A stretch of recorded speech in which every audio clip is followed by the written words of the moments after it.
السلام علیکم ورحمۃ اللہ وبرکاتہ۔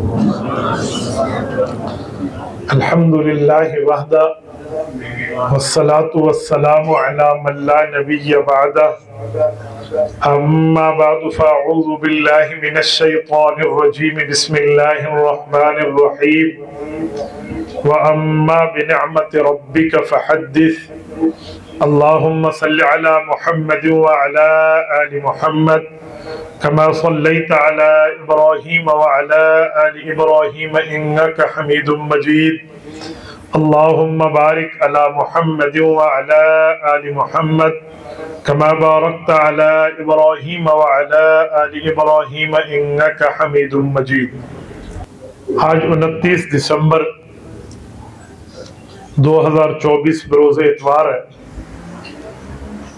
اور آپ کے یہاں تقریب ختم البخاری شریف ہے۔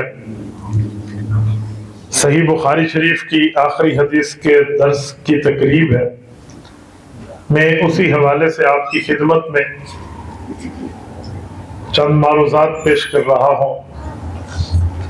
ماشاءاللہ مردوں کے ساتھ ساتھ میرے علم میں لایا گیا کہ ہمارے ہاں خواتین کا بھی ایک مجمع موجود ہے، تو میں نے خواتین بہنوں کو سامنے رکھ کے بھی چند باتیں کرنی ہیں۔ تو تمام سامعین اور سامعات کی خدمت میں ایک ہی گزارش ہے کہ آپ توجہ سے میری گفتگو سنیں، انشاءاللہ ہمارا وقت قیمتی بنے گا۔ میرے دوستو، حدیث پاک نبی پاک صلی اللہ علیہ وآلہ وسلم کے فرمان کو کہا جاتا ہے۔ یہ بات ذہن میں رکھنی چاہیے کہ جیسے قرآن کریم اللہ کی طرف سے نازل ہوا ہے، ویسے ہی حدیث پاک اللہ کی طرف سے آئی ہے۔ فرق یہ ہے کہ قرآن میں اللہ کی بات ہے اور حدیث میں رسول اللہ کی بات ہے۔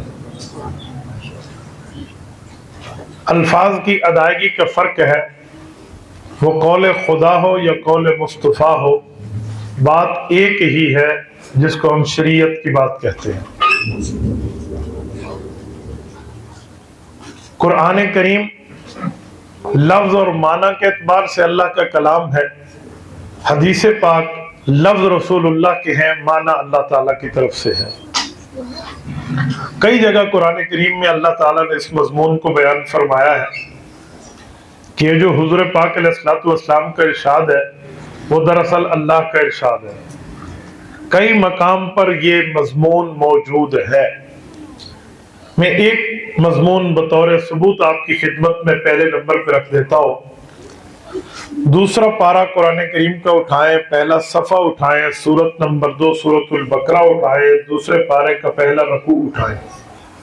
سَيَقُولُ السُّفَهَاءُ مِنَ النَّاسِ مَا وَلَّاهُمْ عَنْ قِبْلَتِهِمُ الَّتِي كَانُوا عَلَيْهَا قُلْ لِلَّهِ الْمَشْرِقُ وَالْمَغْرِبُ۔ اس آیت کا پس منظر اٹھائیں کہ آیت کیوں اتری، کب اتری، کس لیے اتری، کن لوگوں کے لیے اتری، اور اس آیت میں کیا کیا فرمایا گیا ہے۔ تو آپ کو اور مجھے سمجھنا حدیث پاک کی روشنی میں مشکل نہیں رہے گا، بہت آسان، بہت ایزی، بہت ہی سہل انداز میں سمجھ آ جائے گی۔ اللہ رب العزت نے تحویل قبلہ کی بات ارشاد فرمائی ہے۔ تحویل قبلہ کہتے ہیں قبلے کی ڈائریکشن کو چینج کرنا۔ جس طرف بندے کو منہ کر کے نماز پڑھنی ہوتی ہے وہ قبلہ ہے، مغرب ہے۔ تو وہ مغرب پہلے ہمارا قبلہ نہیں تھا، قبلہ ہمارا شمال تھا، بیت المقدس کی طرف۔ میں سمجھانے کے لیے کہتا ہوں، اگر یہ سامنے قبلہ ہو تو یہ دائیں طرف شمال بنتا ہے۔ تو پہلے اس طرف منہ تھا، مغرب کی طرف نہیں تھا۔ یہ کام چلتا رہا چلتا رہا چلتا رہا۔ 17 مہینے ہو گئے ہجرت کو، حضور پاک علیہ السلام مدینہ طیبہ میں ہے اور منہ بیت المقدس کی طرف ہے، بیت اللہ کی طرف نہیں ہے۔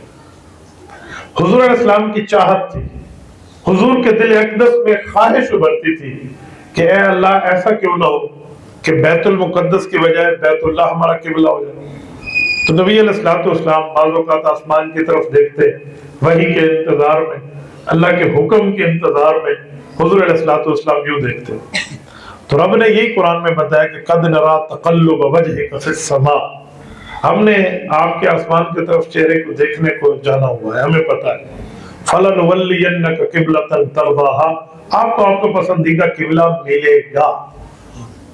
یہ نہیں بتایا کب ملے گا، ٹائم طے نہیں کیا، ایگزیکٹلی ٹائم اللہ تعالیٰ نے متعین کر کے نہیں بتایا یہ وقت ہوگا، بس اتنا بتایا ہوگا، اور آپ کو آپ کا پسندیدہ قبلہ ملے گا۔ اوکے، نبی علیہ السلام کا انتظار اور بڑھ گیا۔ پہلے تو تھا پتہ نہیں اللہ وہ قبلہ دے یا نہ دے، اب طے ہو گیا کہ اللہ دیں گے، تو اب امتیاز اور احساس یوں آیا کہ وہ کب دیں گے۔ نعمت ملنی ہے، انعام ملنا ہے، جو ہے نا کیا کہتے ہیں تحفہ ملنا ہے، گفٹ ملنا ہے، کب ملنا ہے؟ تو یہ مزید انتظار پڑ گیا۔ ہوا یوں کہ نبی پاک صلی اللہ علیہ وآلہ وسلم مدینہ طیبہ میں ایک دعوت پر تشریف لے گئے صحابہ کرام کے یہاں، اور وہ دعوت دوپہر کے کھانے کی تھی، ڈنر نہیں تھا، لنچ تھا۔ حضور اکرم صلی اللہ علیہ وسلم نے کھانے کے بعد وہاں نماز پڑھائی باجماعت سب کو۔ نماز ظہر ہے، 4 رکعت پڑھ رہے ہیں کیونکہ اپنے شہر مدینہ میں ہے، سفر پہ نہیں ہے۔ 2 رکعت پڑھ چکے ہیں، تیسری رکعت شروع ہونے لگی ہے تو دوران نماز حکم آ گیا کہ اب آپ قبلہ تبدیل کر لیں۔ دوران نماز 2 رکعت ایک سائڈ پہ اور 2 رکعت دوسری سائڈ پہ۔ نبی علیہ الصلوۃ والسلام سب کو چیرتے ہوئے آئے اور آپ علیہ الصلوۃ والسلام نے قبلے کو بدل دیا۔ اس مسجد کا نام آج بھی مسجد قبلہ تین ہے۔ جو حضرات مدینہ طیبہ تشریف لے گئے ہیں انہوں نے دیکھا ہے، جو نہیں گئے اللہ ان سب کو لے جائے، اللہ آپ کی برکت سے ہم سب کو بھی لے جائے۔ بار بار عافیت والی حاضری اللہ عطا فرمائے، اپنی فیملی کے ساتھ عطا فرمائے۔ اس کے لیے جتنی رکاوٹیں اللہ اپنے کرم سے رکاوٹوں کو دور فرمائے۔ حضور پاک صلی اللہ علیہ وسلم نے 2 رکعت دوسری طرف پڑھائی۔ صحابہ کرام نے یہ نہیں دیکھا کہ حضور کیوں مڑے، صحابہ نے یہ دیکھا حضور کس طرف مڑے، جس طرف مڑے انہوں نے منہ ادھر کر لیا۔ نماز شروع ہو گئی، جب نماز مکمل ہوئی اعلان ہو گیا۔ یہ مسجد نبی کا واقعہ بھی نہیں تھا، باقی مساجد میں بھی اعلان ہو رہا ہے کہ فلاں جگہ حکم آیا ہے۔ اوکے، یوں ہی چل رہا ہے۔ 1-1.5 دن گزرا تو یہودیوں تک اس خبر نے پہنچنا تھا کہ انہوں نے اعتراض کرنا شروع کر دیا کہ جی مسلمانوں کو کیا ہو گیا، کبھی ادھر منہ کر رہے ہیں کبھی ادھر۔ وہ پہلے اعتراض نہیں کر رہے تھے، اب کیوں کر رہے ہیں کہ شمال کی طرف منہ کر کے قبلہ مانا ہوا تھا یہودیوں نے، اور وہ خوش تھے، شکر ہے مسلمان بھی ادھر منہ کرتے ہیں تو ہماری ایک مزید پلس پوائنٹ مل گیا۔ لیکن اب ایسا نہیں تھا، اب مسلمانوں کو قبلہ بیت اللہ مل گیا تو یہودیوں کو اس بات پہ بھی غصہ تھا، تو انہوں نے سوال اٹھایا اور کہا ما ولاہم عن قبلتہم التی کانوا علیہا، کیا ہو گیا ان کو، انہیں ڈائریکشن چینج کیوں کی ہے، قبلہ بدلا کیوں ہے، یہ بیت المقدس سے بیت اللہ کیوں ہے، وجہ کیا ہے، ریزن کیا ہے، بیس کیا ہے، بنیاد کیا ہے، یہ انہوں نے سوال کیا۔ اس سوال کا جواب قرآن کریم نے دیا۔ اللہ نے فرمایا سیقول السفہاء، کہنے والا اسٹوپڈ ہے، بے وقوف ہے، پاگل ہے، عقل سے پیدل ہے، کچھ علم بھی نہیں ہے، وہ بندہ اعتراض کر رہا ہے کہ اس نے یعنی رسول اللہ صلی اللہ علیہ وسلم اور مسلمانوں نے قبلہ تبدیل کیوں کیا۔ فرمایا کل للہ المشرق والمغرب، چاہے مشرق کی طرف منہ کرے یا مغرب کی طرف منہ کرے، یہ سائڈیں اللہ کی ہیں، نہ تم نے سائڈیں بنائی ہیں، نہ تمہارا مشرق ہے نہ تمہارا مغرب ہے، تو تم اعتراض کا حق نہیں ہے۔ اعتراض کا حق آپ کو تب ہوگا جب یہ سائڈیں آپ نے بنائی ہوں، تو جب آپ نے نہیں بنائی تو آپ کو اعتراض کرنے کا بھی حق نہیں ہے۔ اعتراض تب کرتے جو آپ کا کوئی لینا دینا ہوتا۔ یہ تمام ترتیب اللہ کی ہے، بنایا اللہ نے ہے، خالق اللہ ہے، باری اللہ ہے، ان تمام معاملات کو رب کریم نے کیا ہے، تو اللہ کی مرضی ہے وہ دائیں طرف کو حکم دے دے، اللہ کی مرضی ہے وہ بائیں طرف کو حکم دے دے، اللہ کی مرضی ہے وہ جس طرف کا حکم دے دے، آپ لوگوں کو اس میں اعتراض کرنے کی ضرورت نہیں ہے۔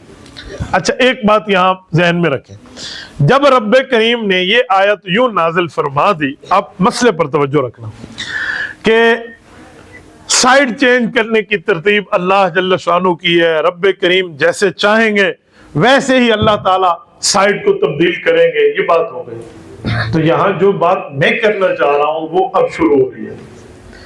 یہاں رب کریم نے صحابہ کرام کو تسلی دی، فرمایا وَمَا جَعَلْنَا الْقِبْلَةَ الَّتِي كُنْتَ عَلَيْهَا، جس قبلے پر آپ لوگ پہلے عمل کر رہے تھے یعنی بیت المقدس، وہ قبلہ بھی ہم نے بنایا تھا، اس طرف منہ کرنے کا حکم بھی ہم نے دیا تھا، اور جس قبلے کی طرف تم اب منہ کر رہے ہو یہ قبلے کا حکم بھی ہم نے دیا ہے۔ میں نے کہا قرآن کریم کی آیت ہے وَمَا جَعَلْنَا الْقِبْلَةَ الَّتِي كُنْتَ عَلَيْهَا، جس طرف منہ کیا تھا آپ نے پہلے وہ حکم بھی ہم نے دیا، جس طرف آپ ابھی منہ کر رہے ہیں یہ حکم بھی ہم نے دیا۔ یہ اللہ تعالیٰ کی بات ہے، لیکن میرا سوال ہے اللہ نے بیت اللہ کی طرف منہ کرنے کے حکم کی بات تو قرآن میں کی ہے، لیکن یہ جو فرمایا کہ جہاں پہلے منہ کر رہے تھے وہ حکم بھی ہم نے دیا تھا، وہ بھی قرآن کریم میں کہاں ہے؟ پورے قرآن میں نہیں۔ یہ نقطہ ہے جو میں سمجھانے لگا ہوں۔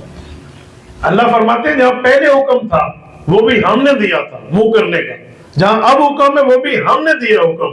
تو بیت اللہ کا حکم تو موجود ہے کہ آپ فولی وجہ کا شطر المسجد الحرام، بیت المقدس کا حکم نہیں ہے قرآن میں۔ جب نہیں ہے تو پھر اللہ نے کیوں فرمایا حکم ہم نے دیا؟ اب اس کے دو باتیں جواب ہیں۔ ایک کافرانہ سوچ ہے، کفار کہیں گے قرآن تبدیل کر دیا ہے صحابہ نے، بدل دیا ہے، اس وجہ سے قرآن میں نہیں ہے، لیکن مسلمانوں کی سوچ یہ نہیں ہے، اہل اسلام کی سوچ یہ نہیں ہے۔ اہل اسلام کی سوچ کچھ اور ہے۔ اہل اسلام کہتے ہیں وہ حکم بھی اللہ نے دیا، یہ حکم بھی اللہ نے دیا، دونوں باتیں ٹھیک ہیں، تو پھر پچھلا حکم ہے کیوں نہیں؟ تو اس کا ایک ہی جواب ہے کہ وہ حکم اللہ نے حضور کی حدیث کے ذریعے دیا تھا۔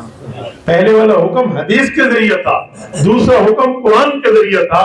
تو حدیث بھی اللہ کی بات ہے، قرآن بھی اللہ کی بات ہے، فرق یہ ہے لفظ اور مطلب اللہ کے ہو تو قرآن بنتا ہے، مطلب خدا کا ہو، لفظ مصطفیٰ کے ہو تو حدیث بنتی ہے۔ یہ نقطہ میں سمجھانے لگا تھا، اس نقطے کو سمجھنا دل گردے کا کام ہے۔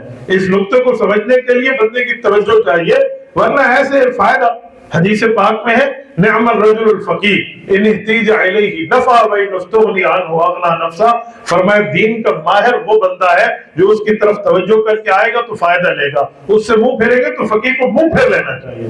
نہیں سنا ہے وہ کوئی اپنی ذاتی بات تھوڑی سنا رہا ہے، تو نبوت کی بات سنا رہا ہے۔ میں کل درس حدیث میں ایک جملہ کہہ رہا تھا، علماء مار کے میں نے کہا حدیث پاک کا درس ہونا تو علماء مفسرین نے لکھا ہے، خصوصاً معارف القرآن میں حضرت کاندلوی رحمہ اللہ نے لکھا ہے کہ درس حدیث میں شرکت ایسے ہے جیسے مجلس رسول میں شرکت، نبوت کی بات میں شرکت۔ فرمائے نبوت کی بات میں شرکت کیسے ہوتی تھی؟ صحابہ کرام ایسے سنتے جیسے ان کے سروں پر پرندے بیٹھے۔ تو نبوت کی بات کی مجلس ہے تو یہاں بھی بندے کو 100% توجہ کے ساتھ بیٹھنا چاہیے، توجہ کے ساتھ سننا چاہیے۔ یہ آداب نبوی ہیں، اس میں نہ میرا کوئی مسئلہ ہے نہ آپ کا کوئی مسئلہ ہے، یہ ہمارے ایمان کا مسئلہ ہے، تو اس لیے بندہ توجہ سے سنے۔ چلو میں ایک بات مزید بھی آپ کی خدمت میں اسے عنوان بھی کیا دیتا ہوں۔ اللہ رب العزت نے رسول اللہ کی بات کو اپنی بات فرمایا تو اس سے پتہ چلا حدیث بھی اللہ کی طرف سے، قرآن بھی اللہ کی طرف سے۔ دوسری دلیل سورۃ النساء سورت نمبر 4 آیت نمبر 113، اللہ تعالیٰ فرماتے ہیں وَأَنزَلَ اللَّهُ عَلَيْكَ الْكِتَابَ وَالْحِكْمَةَ وَعَلَّمَكَ مَا لَمْ تَكُنْ تَعْلَمُ وَكَانَ فَضْلُ اللَّهِ عَلَيْكَ عَظِيمًا۔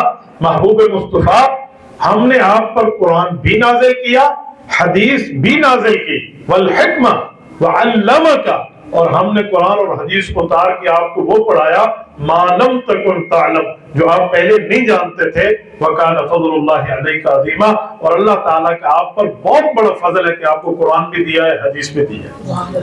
یہ آیت بتا رہی ہے کہ قرآن بھی اللہ کی طرف سے ہے، حدیث بھی اللہ کی طرف سے۔ یہ بات ذہن میں رکھنی چاہیے کہ قرآن بھی اللہ کی طرف سے، حدیث بھی اللہ کی طرف سے۔ یاد رکھیں اگر حدیث اللہ کی طرف سے نہ ہوتی، حدیث آسمان سے نازل نہ ہوتی، حدیث آسمان سے اتری نہ ہوتی، ہم نماز میں کبھی حدیث نہ پڑھ سکتے۔ ہم آج نماز میں حدیثیں پڑھتے ہیں، قرآن کے ساتھ احادیث پڑھتے ہیں نماز میں، تب ہماری نماز مکمل ہوتی ہے۔ آپ کہیں گے ہم حدیث کہاں پڑھتے ہیں؟ کہ سبحانک اللہم و بحمدک و تبارک اسمک و تعالی جدک و لا الہ غیرک پورے قرآن میں نہیں ہے، یہ حضور کی حدیث میں ہے، ہم یہ نماز میں پڑھتے ہیں۔ اعوذ باللہ من الشیطان الرجیم پورے قرآن میں نہیں ہے، یہ حضور کے فرمان میں ہم یہ نماز میں پڑھتے ہیں۔ قرآن بھی پڑھا جاتا ہے نماز میں۔ اگر میں اس سے بھی آگے چلوں تو غیر المغضوب علیہم ولا الضالین کے بعد ہم کیا کہتے ہیں؟ آمین۔ یہ آمین کہنا پورے قرآن میں نہیں ہے۔ پورے قرآن میں آمین کے لیے آپ مجھے لفظ اور آیت دکھا دیں، قرآن پاک میں نہیں ہے۔ قرآن میں تو ولا الضالین ہے، ختم۔ آگے الف لام میم کی صورت شروع ہو رہی ہے، وہاں آمین نہیں ہے، آمین حضور کی حدیث ہے۔ یہ پیغمبر علیہ السلام نے آمین فرمایا، ہم نماز میں آمین کہہ دیتے ہیں کہ سمیع اللہ لمن حمدہ، یہ حدیث ہے۔ ربنا لک الحمد حدیث ہے۔ اس طرح دو سجدوں کے درمیان رب اغفر لی وارحمنی حدیث ہے۔ سبحان ربی الاعلی وبحمدہ حدیث ہے۔ التحیات والصلوات والطیبات، پوری التحیات حدیث ہے۔ درود پاک حدیث ہے، اللہم صلی اللہ، اور اس کے بعد السلام علیکم ورحمۃ اللہ، السلام علیکم ورحمۃ اللہ حدیث ہے۔ یہ ساری حدیثیں ہم نماز میں پڑھتے ہیں، اس بنیاد پہ پڑھتے ہیں کہ قرآن بھی اللہ کی طرف سے ہے، حدیث بھی اللہ کی طرف سے۔ اگر حدیث اللہ کی طرف سے نہ ہوتی تو ہم نماز میں نہ پڑھ سکتے۔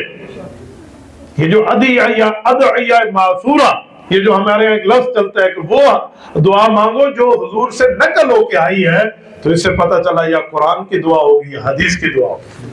تو ہم نماز شروع حدیث سے کرتے ہیں، ہم نماز ختم حدیث سے کرتے ہیں۔ سبحانک اللہم سے شروع ہو رہا ہے اور السلام علیکم پہ ختم ہو رہا ہے، تو سبحان اللہ بھی حدیث ہے اور السلام علیکم بھی حدیث ہے۔ تو یہ دلیل ہے اس بات کی کہ حدیث کی اتنی اہمیت ہے، حدیث کی اتنی ویلیو ہے۔ اب میں تیسری دلیل پیش کرتا ہوں حدیث کی عظمت میں۔ وہ دلیل یہ ہے، آپ نے اور ہم سب نے یہ پڑھا ہے قرآن پاک میں، حدیث میں، سنا ہے علماء سے کہ فرعون غرق ہوا تھا، فرعون ڈوب گیا تھا۔ وَأَغْرَقْنَا آلَ فِرْعَوْنَ وَأَنْتُمْ تَنْظُرُونَ۔ کبھی آپ نے سوچا ہے کہ فرعون کیوں غرق ہوا تھا؟ اس نے اللہ کی کون سی کتاب کا انکار کیا تھا؟ کبھی سوچا فرعون نے کون سی اللہ کی کتاب کا انکار کیا تھا؟ فرعون نے تو اللہ کی کوئی کتاب دیکھی نہیں تھی۔ تورات تو فرعون کے مرنے کے بعد نازل ہوئی تھی۔ فرعون جب مر گیا ہے تورات پھر آئی ہے۔ تورات تو فرعون کی زندگی میں حضرت موسیٰ علیہ السلام پہ نہیں آئی۔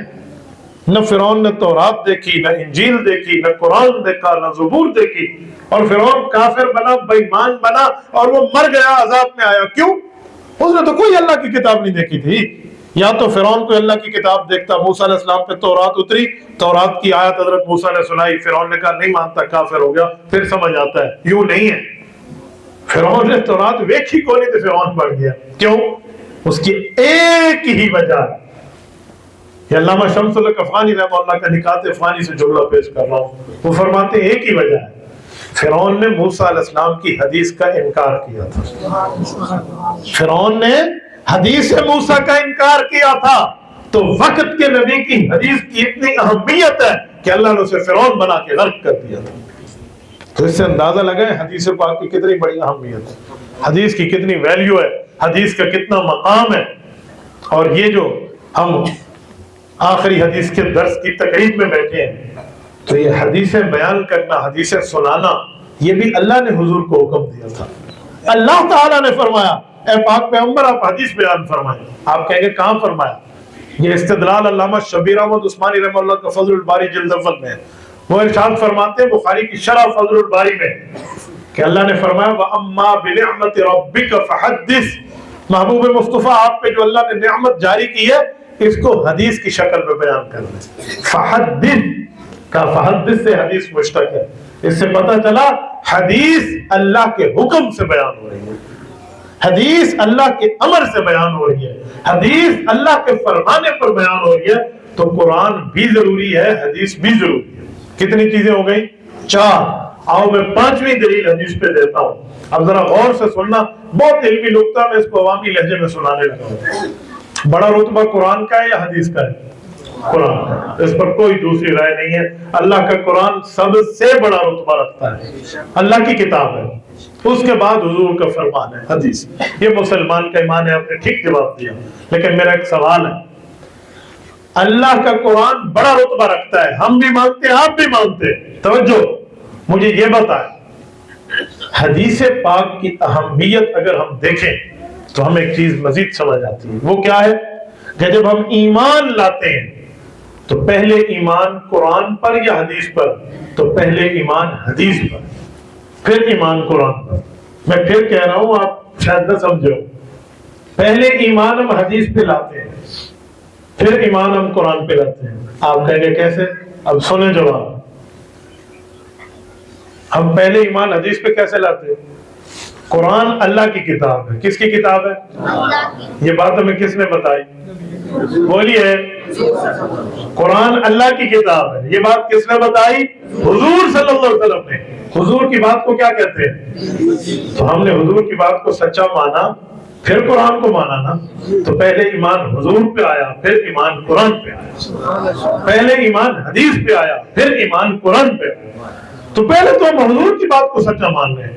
نعوذ باللہ اگر کوئی بے ایمان حضور کی بات کو سچا نہ مانے وہ قرآن کو کیسے سچا مانے گا؟ قرآن اتردا اسی اکھا نالتے نہیں وے کیا. قرآن اللہ نے تو ہمیں نہیں کہا کہ یہ قرآن کریم ہے اس کے اوپر ایمان لے آؤ, اس کو مان لو, میری کتاب ہے سچی کتاب ہے, مان لو, انہوں سام لو اپنے. تو یہ اللہ نے ہمیں نہیں کہا, اللہ نے حضور کو بتایا, حضور نے ہمیں بتایا. تو حضور کی بات کو حدیث کہتے ہیں. ہم نے حضور کی بات کو سچا مانا پھر قرآن کو سچا مانا. تو پہلے ایمان حدیث پر ہوا پھر ایمان قرآن پر ہوا. اس سے سمجھ آتا ہے کہ قرآن کریم کا رتبہ ہے تو بڑا, لیکن اس کتاب کا ایمان لانے کے لیے بھی ہمیں پہلے در مصطفیٰ پہ جانا پڑتا ہے. ہمیں مصطفیٰ کے در پہ آنا پڑتا ہے, اور مصطفیٰ کے در کی وجہ سے ہمیں قرآن کی عظمت سمجھ آتی ہے, خدا کی عظمت سمجھ آتی ہے. یہ 5 دلیلیں میں نے دی آپ کی خدمت میں. جیسے ہم نمازیں 5 پڑھتے ہیں, اللہ کرے یہ 5 دلیلیں بھی آپ دماغ میں بٹھا لیں کہ حدیث پاک کی اتنی اہمیت ہے, اتنی ویلیو ہے. میں نے آپ کی خدمت میں یہ بات عرض کی تھی حدیث کے حوالے سے. یہاں ایک چھوٹی سی بات کر کے میں اپنے دوسرے موضوع کی طرف آتا ہوں. یہ جو نبی علیہ الصلوۃ والسلام کی حدیث ہے, جس کو ہم حدیث بیان کر کے کہتے ہیں, کچھ لوگ اس پہ سوال کرتے ہیں کہ قرآن کی تو ساری آیتیں صحیح ہیں اور حدیث کچھ صحیح ہے کچھ حدیث ضعیف ہوتی ہے, تو اس بارے میں کیا خیال ہے؟ یہ بات بھی ذہن میں رکھ لیں کہ ضعیف حدیث کا مطلب یہ نہیں ہوتا جھوٹی حدیث. ضعیف کا مطلب یہ نہیں ہے جھوٹی حدیث. ضعیف حدیث بھی سچی حدیث ہوتی ہے, لیکن اس کو ضعیف کیوں کہتے ہیں؟ وجہ راوی کی ہوتی ہے. بعض اوقات راوی کوئی ایسا کام کرتا ہے جس کی وجہ سے اس کی روایت پر اعتراض آ جاتا ہے. اگر کوئی راوی سرلنگے بازار میں گھومے, کوئی راوی کھڑے ہو کر پیشاب کر رہا ہو, کوئی راوی کبوتر بازی کر رہا ہو, اس طرح کے مسئلے کسی راوی پہ آ جائیں تو علماء کہتے ہیں یہ بندہ غلط کام کر رہا ہے, اس لیے اس کی حدیث ہم نہیں مانیں گے. صحیح حدیث جب یہ سنائے گا تو اس حدیث کو ضعیف کہہ دیا جائے گا کہ سند میں یہ بندہ موجود ہے. اتنی احتیاط کرتے ہیں حدیث میں, ورنہ حضور کی حدیث ضعیف نہیں ہوتی, راوی کا مسئلہ ہوتا ہے. ہاں اگر اس جیسا ٹھیک راوی بھی مل جائے جو صحیح حدیث بیان کر لے تو ہم حدیث کو صحیح کہہ دیتے ہیں. تو اس لیے یوں نہ سمجھا کریں کہ ضعیف حدیث کا مطلب کوئی جھوٹی حدیث ہے, ضعیف حدیث کا مطلب کوئی غلط حدیث ہے, ضعیف حدیث کا مطلب کوئی جو ہے نا نعوذ باللہ کوئی 2 نمبر کی بات تھی اور اس کو رسول اللہ صلی اللہ علیہ وسلم کا فرمان بنا دیا گیا ہے. ایسا نہیں ہے. وہ حدیث بھی سچی ہوتی ہے کیونکہ نبی پاک صلی اللہ علیہ وآلہ وسلم نے یہ اعلان فرمایا ہے کہ جو بندہ میری حدیث کی عزت کرے گا کل قیامت میں اس کی سفارش کروں گا. حدیث ہے, حضور پاک علیہ الصلوۃ والسلام نے فرمایا من حفظ على امتی 40 حدیثا فی امر دینہا بعثہ اللہ فقیہا وکنت له یوم القیامت شافعا وشہیدا. فرمایا لوگوں جس نے میری 40 احادیث کو یاد کر لی دین اسلام کے احکامات کے بارے میں, یا اللہ کے دربار میں کل قیامت میں اٹھے گا تو ایک ماہر شریعت والے لوگوں کے صف میں کھڑا ہوگا, فقہا کی صف میں کھڑا ہوگا. بعثہ اللہ فقیہا وکنت له یوم القیامت شافعا وشہیدا, اور میں اس کے ایمان کی گواہی بھی دوں گا, اور اگر کوئی گناہگاری ہو گئی تو اس کی سفارش کرا کے جنت بھیجنے کی درخواست بھی کروں گا. یہ حضور نے اس شخص کے لیے فرمایا. احادیث پاک کے لیے حفظ الاحادیث کی ترتیب رکھا کریں. چھوٹی چھوٹی احادیث ہوتی ہیں اس کو یاد کیا کریں. مولانا مفتی محمد شفیع رحمۃ اللہ علیہ پہ اللہ رحمت فرمائے, انہوں نے ایک کتاب لکھی ہے چہل حدیث, 5 سے 8 صفحے کی کتاب ہے. چھوٹی چھوٹی احادیث لکھی ہیں عربی زبان میں آسان لفظوں کے ساتھ, اور اس کا ترجمہ اردو ساتھ لکھ دیا ہے. یہ 40 حدیثیں بچہ بھی یاد کر لیتا ہے, بڑے تو ضرور یاد کر لیں گے. اتنی حدیثیں ہمیں یاد کرنے میں کون سا حرج ہے. میں مکہ مکرمہ میں ایک عالم سے ملا, اس نے مجھے بتایا کہ ماشاءاللہ ہم لوگ احادیث پاک یاد کرنے والی کلاس کا حصہ ہیں. میں نے پوچھا آپ یہاں حدیث کے اس کلاس میں کتنی حدیثیں آپ یاد کرتے ہو؟ وہ کہنے لگا 35,000. 35,000 حضرت چھوٹا موٹا فگر نہیں. میں براہ راست پوچھے, کوئی بندہ درمیان میں اور نہیں ہے. 35,000. ہمیں تو یہ چھوٹے چھوٹے الفاظ بھی یاد ہونے میں مسئلہ ہو جاتے ہیں, اور مسئلہ نہیں ہے, مسئلہ ایک ہی ہے, ادھر دماغ کا ہے. کسی سے آج کسی چھوٹے بچے کو بلا کے پوچھے نا بھائی کرکٹ ٹیم والوں کے نام سناؤ, وہ ایسے سنائے گا جیسے محلے تھے عبد الغفار تھے, عبد الجبار تھے, عبد الستار کو جانتا ہوں, ایسے اسے پتا ہوتا ہے. لیکن وہ پورے اپنی ٹیم, چلو مسلمان ٹیم تے ہے, انہوں نے انڈیا ٹیم دے پتہ ہے, کسی اور جہاں نا ملک دی ٹیم دے سارا پتہ ہے. کرکٹ کیا فٹ بال کی سنائیں گے, ہاکی کی سنائیں گے, والی بال کی سنائیں گے, باسکٹ بال کی سنائیں گے, ساری ٹیم کے کافر مسلمانوں سب کے نام ان کو یاد ہوں گے. لیکن ان سے پوچھ لیں خلفاء راشدین کسے کہتے ہیں, ککھ بھی نہیں پتا. اشرا مبشرہ کنوں کہتے ہیں, اے بھی نہیں پتا. انہوں تو پوچھ لو صحابہ کرام جو بدر میں جنگ لڑنے حضور کے ساتھ گئے تھے وہ کتنے تھے, انہوں نے اے بھی نہیں پتا بدر کنوں کہتے تھے, کنے ایک سال اے ہو کنا دسنا ہے, نہیں بتائیں گے, کچھ بھی نہیں بتائیں گے. اس کی وجہ ہم لوگوں میں, ہم بڑوں کی غلطی ہے. ہم جو پیرنٹس والدین بیٹھے نا, ہم نے گھر میں بات کی نہیں ہے. ہمارا بچہ کہاں حدیث پڑھے گا, کہاں اس کو یاد ہوگا جب میں خود اس کی طرف متوجہ نہیں ہوں. ایک شخص آیا ایک دن, انہوں نے کہا جی میرا بچہ قرآن کا حافظ نہیں بنتا, میں کیا کروں؟ میں نے تو بہت اسے کہا ہے. میں نے کہا کوئی ترتیب کر لے گھر میں, اس ترتیب کے مطابق بچہ پڑھے گا. جی کیا ترتیب کروں؟ پھر ہم نے انہیں سمجھایا. میں نے کہا جب آپ گھر جائے نا, اپنے بچے کو ڈائریکٹ نہ کہیں حافظ بن جا, عالم بن جا, قرآن پڑھ, اللہ رسول ذکر, ایسا نہیں کرنی. یوں آپ کا بچہ نہیں پڑھے گا. آپ ایک تجربہ کر لیں, آپ گھر جائیں, جب آپ کے بچے بھی بیٹھے ہوں, بچوں کو دیکھے بغیر اپنی گھر والی کو کہو کہ آج ماشاءاللہ مجھے بہت خوشی ہوئی, آج اس شخص کا بیٹا حافظ بنا تھا, میں اس کی تقریب میں گیا تھا, ماشاءاللہ بہت اچھی تقریب تھی. تو آپ کے بچے کا ذہن بنے گا کہ حفظ اچھی چیز ہے. اپنے بچے کے سامنے کسی حافظ کو بلائے اور اس حافظ کو انعام دے کہ بیٹا آپ نے حفظ کیا, ماشاءاللہ یہ انعام ہے آپ کا. جب آپ اپنے بچے کے سامنے ایک حافظ بچے کو انعام دیں گے تو آپ کے بچے کا لاشعوری میں یہ ذہن بنے گا کہ حفظ قرآن اچھی چیز ہے. پھر بیٹھ کے حافظوں کی بات سنائیں, حفظ کی, گھر کا ماحول اس کو پرووائڈ کریں, آپ کا بچہ حافظ بننا شروع ہو جائے گا. ہم ماحول دیتے ہیں گانے والا, ہم ماحول دیتے ہیں ناچ والا, ہم ماحول دیتے ہیں ڈرامے والا. باپ بیٹے سے پوچھ رہا ہوتا ہے, پتر وہ قسط میں ڈرامے دے نہیں دیکھ سکا, 10 اس قسط کی ہویا. جب بیٹا آپ کو سنائے ابا اس ڈرامے میں قسط میں یہ چل رہا تھا, وہ خاک حافظ بنے گا, وہ خاک عالم بنے گا. وہ کہاں اپنے دماغ میں چیز لے کر آئے گا کہ میں نے قرآن یاد کرنا ہے. میں ایک دکان میں گیا, ایک وہ ہیئر ڈریسر تھے, وہ بال کاٹتے ہیں لوگوں کے, بچے اپنے بچے کو مار رہے تھے. میں نے کہا کیوں مار رہے ہو؟ کہتے نماز کے لیے نہیں جاتا, اور وہ خود ایک نماز بھی نہیں پڑھتا. میرا بچہ تو اس کو رو کے چلا گیا, بہت رویا, اس نے بہت سخت مارا اسے. میں نے اس کو بعد میں ہاتھ پکڑا, میں نے کہا بھائی آپ نماز پڑھتے ہیں؟ جی اللہ غفور الرحیم ہے. میں کہ صرف تیرے واسطے اللہ غفور الرحیم ہے, بچے واسطے کوئی نہیں. یہ تو بچہ ہے. میں نے کہا اس کا کیا مطلب؟ اللہ وہ نابالغ ہے, اس پہ تو نماز فرض ہی نہیں ہے.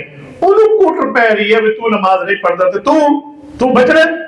اور اللہ کے بندے, آپ چاہتے ہیں آپ کی اولاد نماز بھی بنے تو آپ خود نماز پہ جائیں, آپ کے بچے خود ساتھ جائیں گے. تو ماحول پرووائڈ کریں. تو میرے دوستوں, آپ مجلس حدیث میں بیٹھے ہیں, درس حدیث میں بیٹھے ہیں, آپ حضرات کے پاس آئے, ان سے آپ چہلے حدیث پڑھیں, 40 حدیثیں یاد کرنے کی ترتیب بنائیں. آپ کے گھر میں برکتیں بھی اتریں گی, رحمتیں بھی اتریں گی.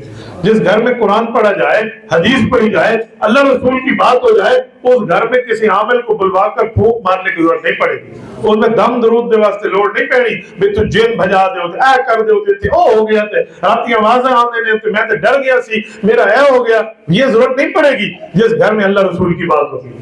ہمارے یہاں اللہ رسول کی بات کرتے نہیں, سارا کام یہ. میرے پاس ایک شخص آیا اور انہوں نے مجھے کہا جی ہمارے گھر میں جن بہت زیادہ ہے. میں نے کہا کیا ہو گیا؟ کہتے شور شرابہ ہوتا ہے, کوئی چیز گر جاتی ہے, رات کو میں ڈر جاتا ہوں, بچیاں ڈر جاتے ہیں, میرے گھر والے ڈر جاتے ہیں. میں نے کہا آپ گھر میں نماز پڑھتے ہیں؟ چپ ہو گیا, کیا مطلب؟ میں نے کہا آپ گھر میں نماز پڑھتے ہیں, تلاوت کرتے ہیں؟ کچھ بھی نہیں کرتا. میں نے کہا گھر میں ہر گھر میں جنات ہوتے ہیں, جنات 9 گنا انسان سے زیادہ ہے. جہاں ایک انسان بیٹھا ہو 9 جن بیٹھے ہوتے ہیں, 2 انسان بیٹھے ہو 18 جن بیٹھے ہوتے ہیں, 3 انسان بیٹھے ہو 27 جن بیٹھے ہوتے ہیں. تو 9 گنا ہم سے زیادہ ہیں. کہتے ہیں جی ہاں. تو میں نے کہا جب وہ بیٹھے ہیں وہ دیکھ رہے ہیں, جب آپ نماز پڑھیں گے گھر میں, تلاوت کریں گے, نماز سے مراد نفل وغیرہ, فرض جو ہم نے مسجد میں پڑھنے ہیں, تو آپ تلاوت کریں گے, نیکی کی باتیں کریں گے, تو جہاں آپ کے بچوں پہ اثر آئے گا وہاں جنات پہ بھی اثر آئے گا. انہوں نہیں چھیڑنا, ادھر تعلق اللہ نہ لے. کہتے ہیں بات تو آپ کی ٹھیک ہے. میں نے پھر اسے ایک حدیث سنائی. میں نے کہا اللہ کے رسول نے فرمایا گھروں کو قبرستان نہ بناؤ. کہتے ہیں ہاں. میں نے کہا اس کا کیا مطلب ہے؟ کہ فرض مسجد میں, سنت نفل واجب مستحب کی نمازیں, عام نوافل اور سنتیں گھر میں جا کے پڑھو. تو جب آپ گھر میں پڑھیں گے تو آپ کے گھر میں کوئی ڈراوے کے معاملات نہیں ہوں گے, ٹھیک ہو جائے گا. مجھے کہتے ہیں یہ آپ نے کہاں سے دلیل دی؟ میں نے کہا میں مثال آپ کو دیتا ہوں. آپ روزانہ نماز کے لیے آتے ہیں اور جاتے ہیں, راستے میں بچے کوئی گانا لگا کے ٹھہرے ہوں اور آپ وہاں نماز شروع کرتے ہیں مسجد میں, تو گانا گانے والے بند کر دیتے ہیں جو موبائل پہ لگا ہوتا ہے, کہتے ہیں ان کو حیا آ جاتی ہے نماز پڑھ رہے ہیں. میں نے کہا انسان کو حیا آتی ہے, جن کو نہیں آتی. جب آپ گھر میں تلاوت کریں گے, قرآن کھول کے آپ بیٹھ جائیں گے, آپ وہاں نفل پڑھ رہے ہوں گے, یہ چیزیں کر رہے ہوں گے, تو جنات کو بھی پتا ہوگا کہ چھیڑنا نہیں. اور ایسی ہی بات ہے, ہم لوگ گھروں میں جنبی حالت میں, جب ہمارے اوپر غسل فرض ہوتا ہے, ہم کھا رہے ہوتے ہیں, پی رہے ہوتے ہیں, آ جا رہے ہوتے ہیں, گپ شپ لگ رہی ہوتی ہے, تو اس دوران تو جن نے پڑھنا ہے نا ہمارے اوپر. ہم اللہ کے حکم کو پورا نہیں کر رہے ہیں, جن سے اے موقع لفظہ پھر دے نا, وہ تو دیکھے گا میں کسی گردن پہ سوار ہو جاؤں. اور اگر آپ ٹھیک کام کریں, گھروں میں پوری شریعت کے مطابق رہیں اور جن آ جائے, ایک آواز پہ جن نہ دوڑے, آپ مجھے کہنا. میں کوئی عامل نہیں ہوں, ورنہ میں آپ کروں مجھے بڑے عملیات آتے ہیں, میں جنات بھگاتا ہوں. جی نہیں, میں اپنی بات آپ کو سناؤں. الحمدللہ والد صاحب کی وجہ سے, والدہ کی وجہ سے گھر میں دینی ماحول ہے. کبھی ایک دن بھی ہمارے گھر میں ٹی وی نہیں گھسی, بالکل صحیح ترتیب پہ ہمارے گھر معاملہ. تو تلاوتیں بھی ہیں اور نماز بھی ہے اور سب کچھ ہے. تو ہم نے ایک نیا کمرہ بنایا, اس جگہ ایک واقعی جنات کی کوئی بات بن گئی. میں رات کو وہاں بیٹھا ہوا تھا, کتاب پڑھ رہا ہوں, میرے ساتھ ایک شاگرد ہے. وہ چھت سے کچھ آواز ایسے آئی, پھر دیوار سے آئی, سائڈوں سے آئی. وہ بیچارہ بچہ پریشان ہو. میں نے ایک بار دیکھا, دوسری بار, تیسری بار جب آواز آئی نا, میں نے ڈنڈا اٹھا کے یوں زمین پر مارا. میں سمجھ گیا جنات کے. میں نے کہا جنات سنو, ہم نے دنیا کے اہل باطل کی چیخیں نکلوا کے رکھ دی ہیں دنیا میں. کوئی اہل کفر ہمارے مقابلے میں ٹھہر نہیں سکتا.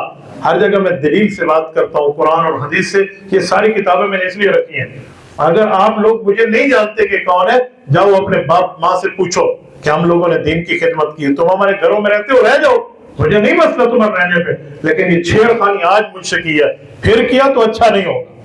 اردو میں, عربی میں, انگلش میں, فارسی میں, جتنی زبانیں سرائکی تک مجھے آتی تھی, ایک ایک زبان میں نے کہا, اور بڑی اسٹرکٹلی طور پہ کہا جیسے کہنے کا حق ہوتا ہے.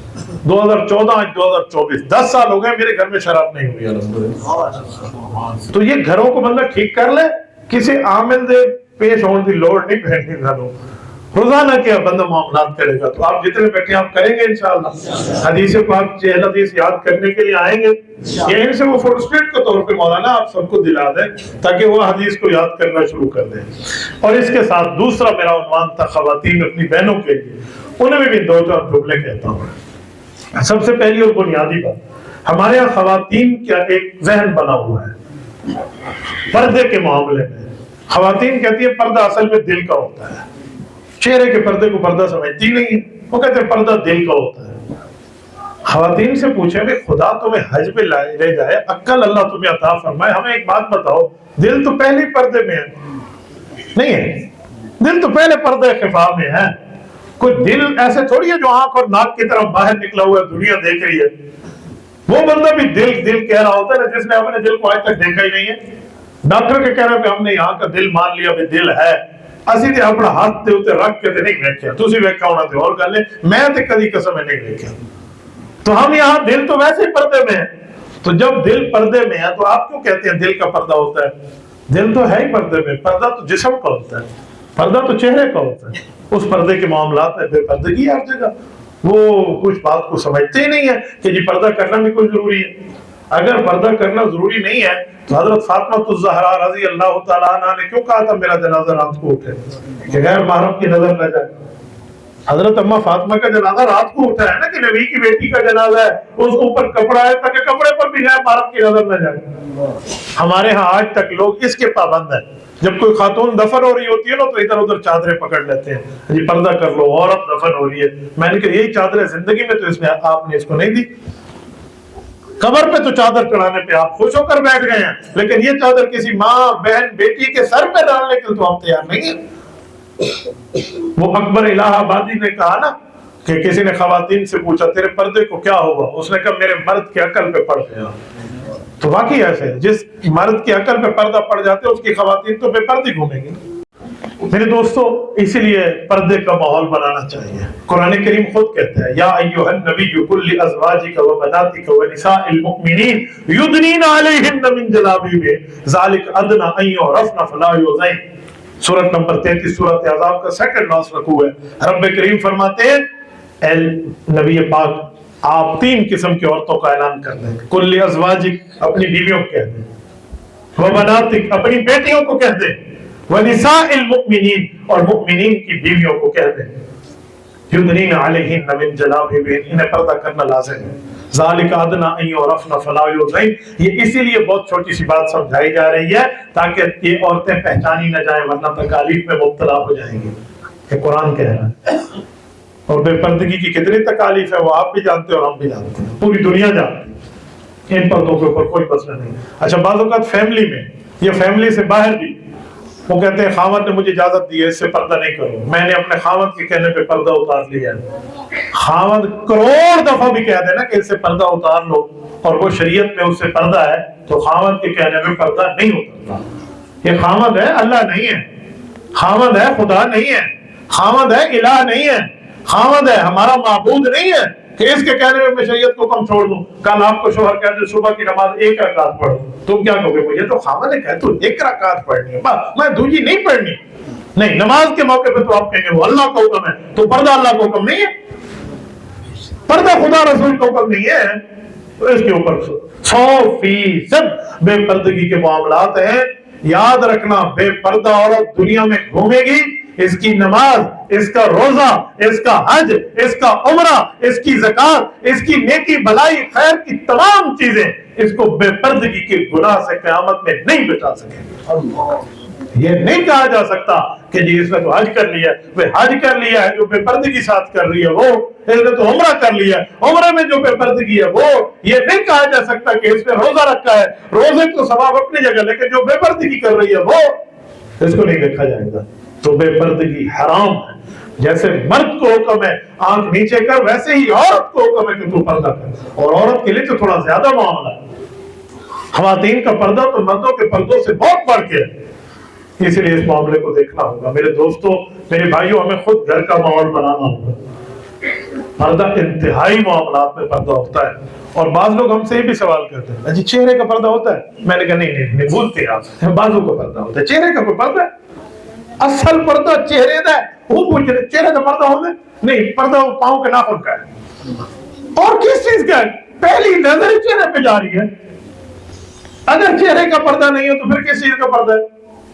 بنیاد یہاں سے کہتے نہیں ہے نظر شیطان کے تیروں میں سے ایک تیر ہے، تو پردے کی بنیاد یہاں سے ہے۔ تو میں اپنی تمام ماؤں بہنوں سے کہوں گا پردے کے معاملات پہ آپ نے 100 نہیں 110% توجہ دینی، اس معاملات کو غور سے سمجھنا ہے، عمل کرنا ہے اس پر، اور عمل کرنا ضروری ہے۔ کوئی مرد اپنی بیوی کو پہ پرد کر کے سمجھے میں اگلی صف کی نماز پڑھ لوں گا میں بخشا جاؤں گا، تو کعبۃ اللہ کی اگلی صف کی نماز پڑھ پھر بھی بخشش سے اوپر سوال آ جائے گا۔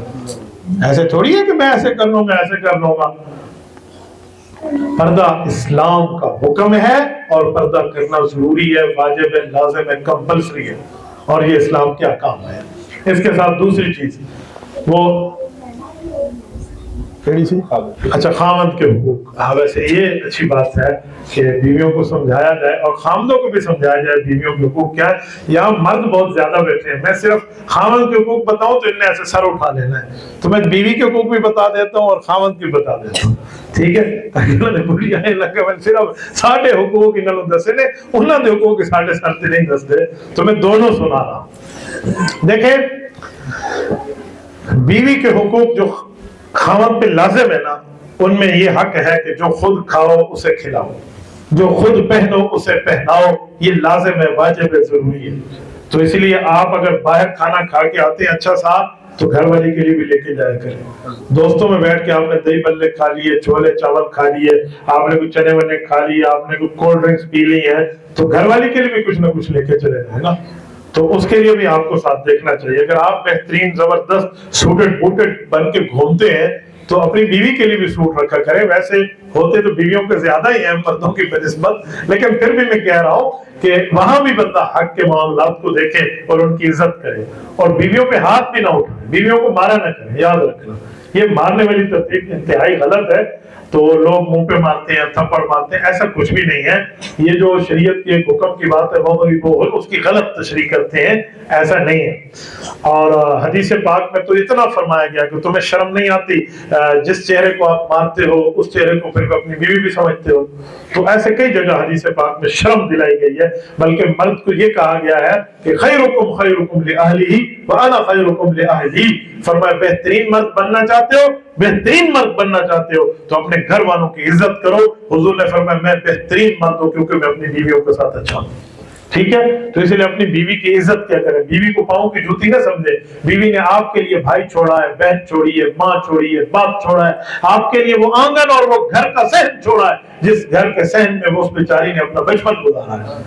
اس نے اپنا بچپن، بندے کو کبھی اپنے بچپن والا کھیلا ہوا صحن نہیں بھولتا، وہ کہتا ہے یہاں میری بچپن کی یادیں گزری ہیں۔ تو بیوی نے وہ سب کچھ آپ کے لیے چھوڑا ہے، آپ کی نسل کے لیے چھوڑا ہے، آپ کے گھر میں بیٹھی ہے، وہ ماں کے گھر جانا چاہتی ہے اسے جانے کی اجازت دیں، وہ ابا سے ملنے کے لیے جانا چاہتی ہے اسے جانے دیں۔ تو جہاں قریبی محرم خون کا رشتہ ہے، بھائی کے گھر، بہن کے گھر، اس پر سختی نہ کیا کریں، حدود شریعت میں رہ کر، شریعت کے دائرے میں رہ کر آپ نرمی بھی کیا کریں۔ اور بیویوں کو صرف گھر کا خرچہ نہ دیں کہ گھر کا خرچ ہے، تو نے یہ کھانے کے لیے یہ پکانا ہے، پینے کے لیے یہ رکھنا ہے۔ بیویوں کو جیب خرچی بھی دینی چاہیے، منی پاکٹ جسے کہتے ہیں، کچھ خرچ ایسا بھی دینا چاہیے وہ اپنی ضرورت کے مطابق جو چاہے خرچ کرے، اپنی کوئی چیز خرید لے یا اپنے لیے کوئی استعمال کر لے، ہو سکتا ہے کسی سہیلی کی مدد کرے جو غریب ہے، کسی اللہ کے راستے میں دے دے، تو بیوی کو یہ حق بھی دیا کریں۔ یوں نہ کہیں میں نے گھر کا خرچہ 20,000 مہینے کا تجھے دے دی، 1 روپیہ اتنے نہیں دینا، پر تو جانتے خدا جانے۔ نہیں، 20,000 اگر آپ کے گھر کا خرچ ہے، 5,000 اس کا بھی حق بنتا ہے، 3-2,000 اس کا بھی بنتا ہے، کچھ اس کو بھی دے دے۔ تو آپ اپنی بیویوں کو اس انداز سے رکھا کریں۔ تو حقوق ہوتے ہیں بیوی کے، تو ایسے ہی رکھیں۔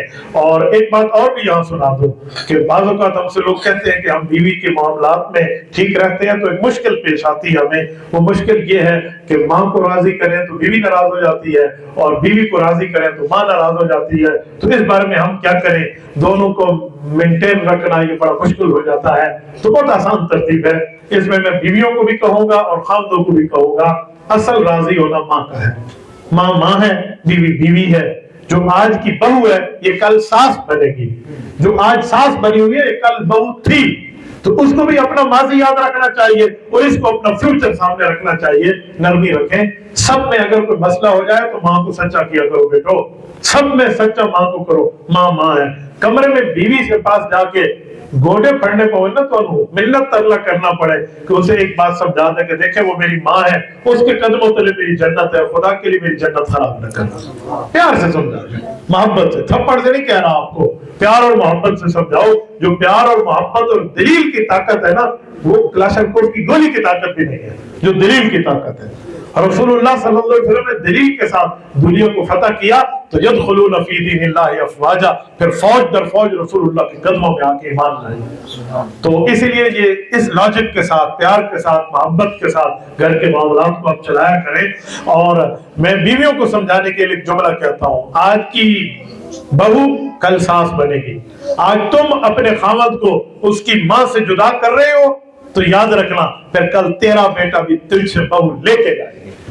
آج تو نے جدا کر دیا نا کہ میں ادھر نہیں رہنا، میں نہیں لوڑ ادھر، میں ہی خدمت کرا۔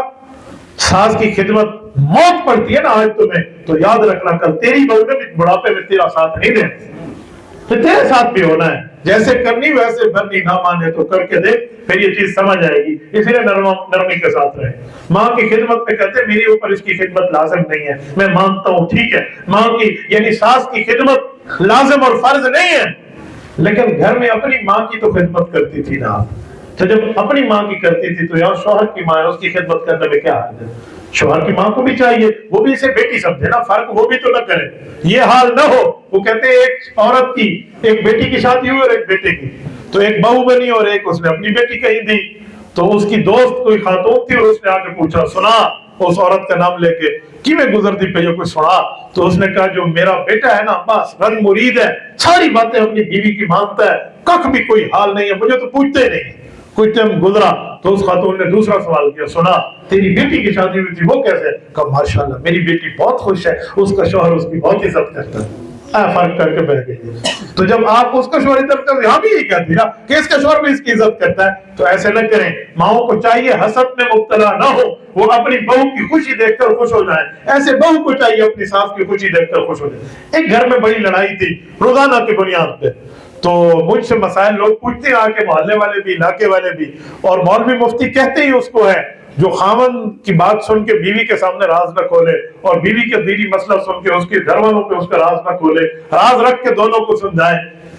تو ایک شخص کی گھر والی ہمارے گھر آتی, تو انہوں نے ایک دن پوچھا کہ ساس سے بہت لڑائی ہے تو کیا کروں. میں نے اسے 2 طریقے بتائے ہیں. اب میں یہاں بتا رہا ہوں تو کئی بہویں بھی سن رہی ہوں گی اور کئی ساس بھی, لیکن فائدہ مند ہے, فائدے سے خالی نہیں ہے. میں نے کہا کہ بیٹا یہ بتاؤ آپ کی کتنا سوٹ ہے. اس نے کہا جی میرے 15 سوٹ ہے مثال کے طور پہ. تو میں نے کہا 15 کے 15 ٹھیک ہے, اچھے ہیں, برے تو نہیں ہیں, کتنی اچھے ہیں. تو میں نے کہا آپ کیا کریں یہ کام کہ آپ نے کون سا سوٹ پہننا ہے, 15 کے 15 اچھے ہیں, تو آپ اپنی ساس سے پوچھا کریں امی آج کون سا سوٹ پہنوں.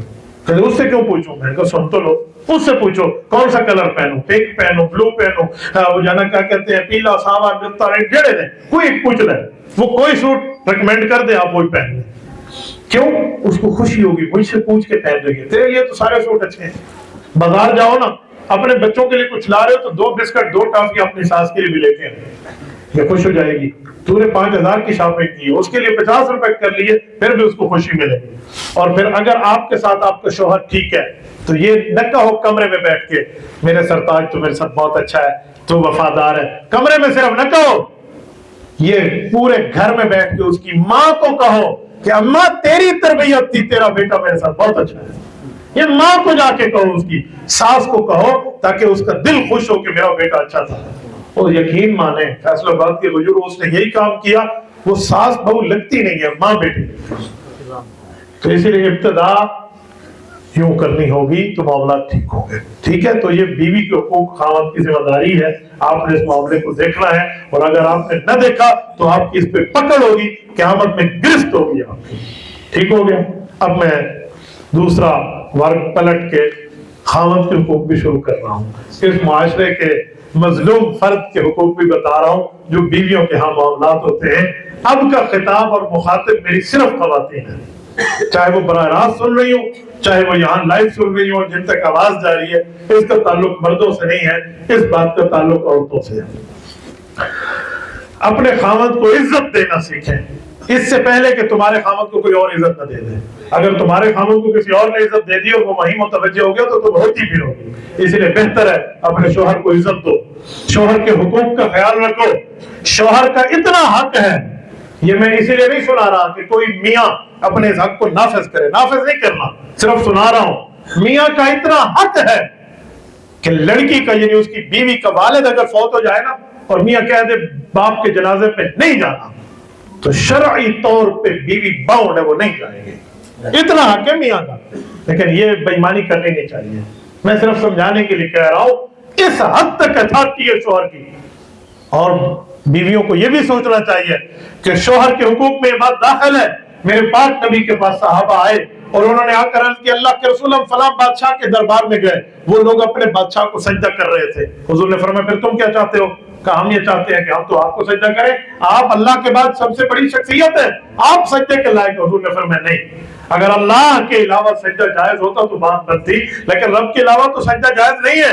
لیکن سنو, کان کی کھڑکی کول کے دل تک راستہ دینا میری بہنوں, اللہ کے رسول نے تمہارے لیے فرمایا ہے. فرمایا اللہ کے علاوہ میں کسی کو سجدہ کرنے کا حکم دیتا تو لَأَمَرْتُ النِّسَاءَ أَن يَسْجُدْنَ لِأَزْوَاجِهِنَّ, میں بیویوں کو حکم کرتا ہوں اپنے خاوند کا سجدہ کریں. آپ مجھے بتاؤ کتنے حقوق ہے خاوند کے؟ سجدہ کرنے کی بات ہے. تو یہاں خاوند کے مزاج کے خلاف, خاوند کے حکم کے خلاف, خاوند کی چاہت کے خلاف, خاوند کی منشا کے خلاف, خاوند کے کہنے کے خلاف, خاوند کے آرڈر کے خلاف, خاوند کی بات کے خلاف پورا ماس کھڑی کر دے بیوی, یہ بیوی بخشی جائے گی؟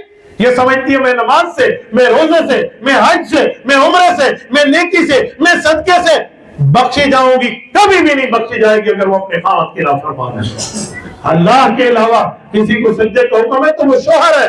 اتنی اتھارٹی ہے اس شوہر کی ہمارے علماء بتاتے ہیں اگر شوہر کے جسم پہ تھوڑے پسی نکل آئیں اور اتنے دانے نکل آئیں کہ پیپ پیپ ہو اس کا پورا جسم، اور بیوی زبان سے چاٹ کے بھی اس کے جسم کو صاف کر کے اس کا حق ادا نہیں کر سکتی.